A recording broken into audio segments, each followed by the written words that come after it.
everyone. I'm traveling home. I spent the week in Rhode Island, so I went back to Rhode Island with Janice, and we trained back in my home state. Saw some family for Thanksgiving. It was really good. Ate a lot of good food, and so I came back, and I got a few questions that people want answered, and so I'm going to answer a few of those, starting with a question that I got about performing the floor press and introducing the floor press into your training. And if you follow my bench press training at all,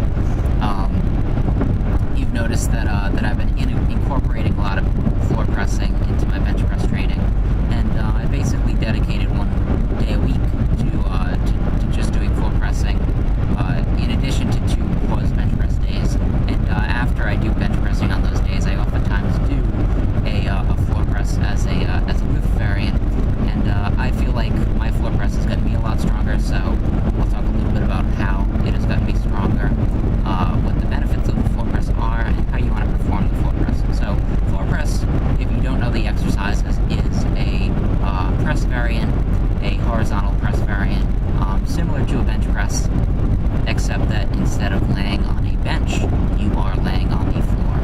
And there are a few reasons why one would want to do floor press as a supplement to bench pressing.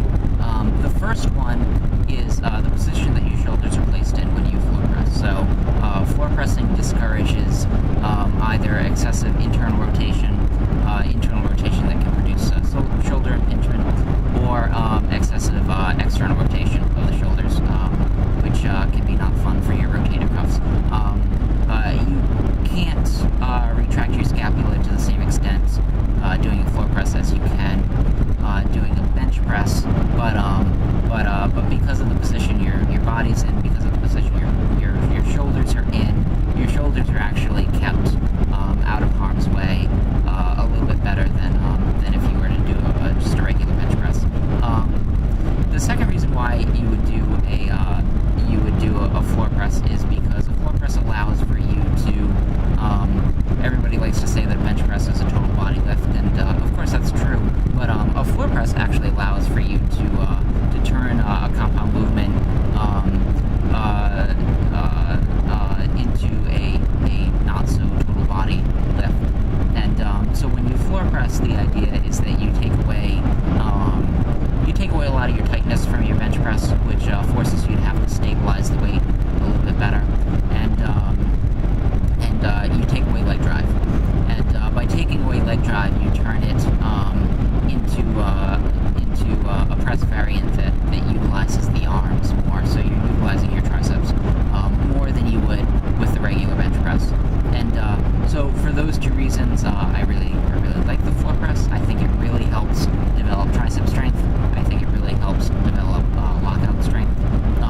It is a partial range of motion press. So the reason why it's a partial range of motion press is when you watch somebody bench press, watch their elbows in relation to the bench. Most of the time, unless technically they're phenomenal and they're able to do things with a back arch that are unusual in their flexibility, most of the time when one bench presses, one's elbows end up at or below, and this is at the bottom portion of the lift, end up at or below the bench.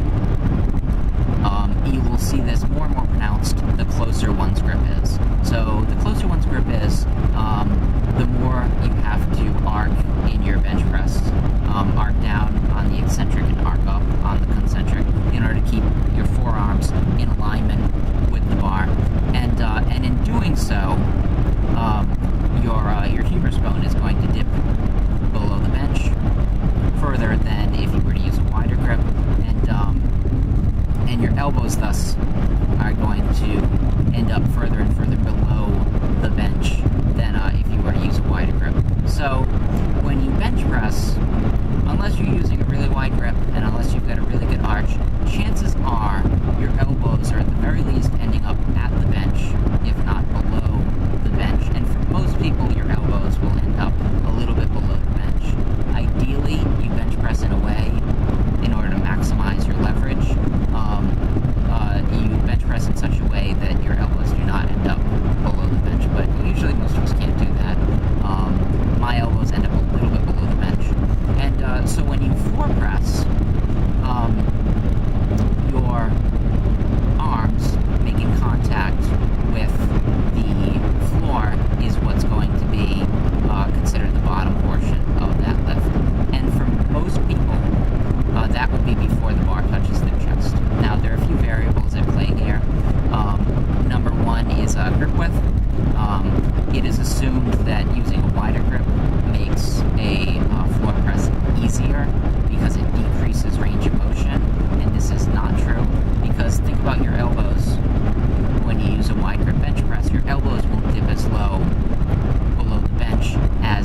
the heavy lifters, a floor press ends up being just about a pause bench press for them because the bar is basically touching their chest at bottom position. Now, that is not true for everyone. For a really small lifter, that bar might be several inches off of his or her chest. And so these determinants will factor into how good you are on your floor press, and in addition to other things. So I have heard that your floor press should be at least 92% of your max bench press, and while that is, I suppose, true,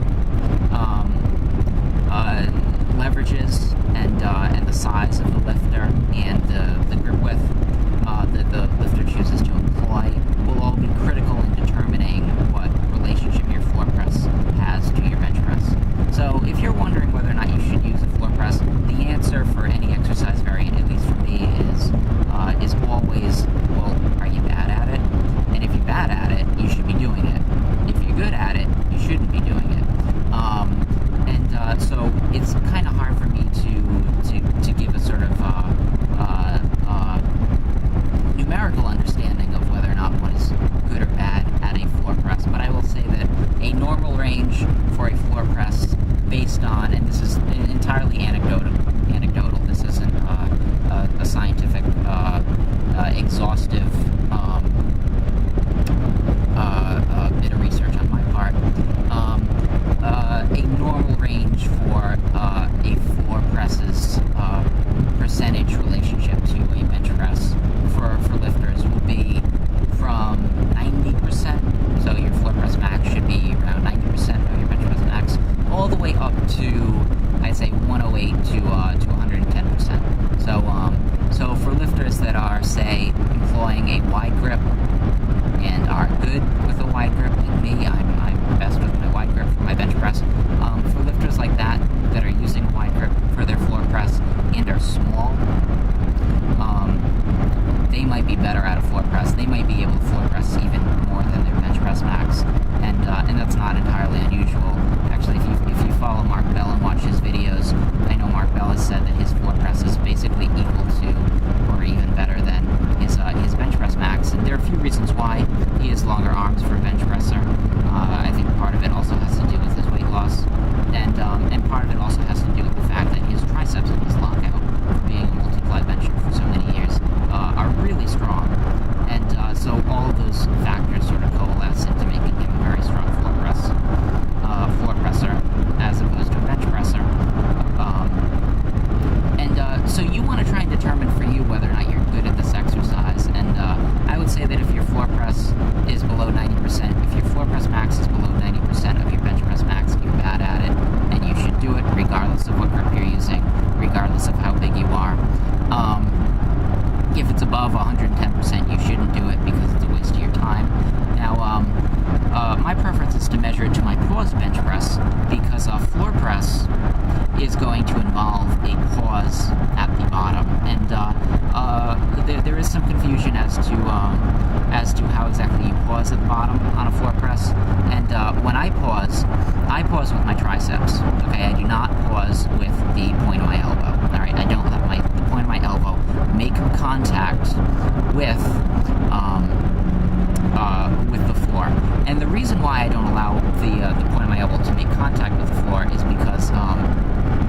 because if you allow that bone to make contact with the floor, suddenly your arm has become a sort of hinge, right? Because that bone has made contact with a stable point, and if you rest it, the fear and the tendency there is to either allow your forearm to come back or your forearm to come forward, and you don't want for that to happen. So you want to be stable the entire time.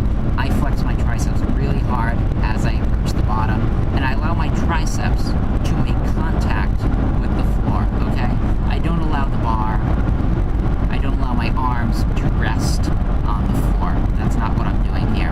I'm allowing my arms to make contact. I'm pausing my arms so that they are touching the floor with my triceps, but not with the point of my elbow, and then I'm pressing up as fast as I can, okay?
bottom position and they accelerate through the movement and start the concentric, you'll see them basically produce a sort of bastardized form of leg drive by driving their heels back into the ground and the backs of their heels back into the ground and allowing their hips to rise that way. And you want to try not to do that, lower the weight and make it a more isolated movement. That's sort of the objective of the floor press. So, and that's been the way in which I've really benefited from using it.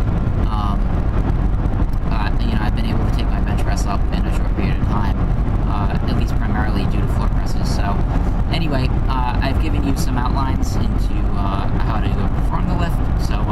So go watch my old videos, go watch me floor press, and take my tips with you.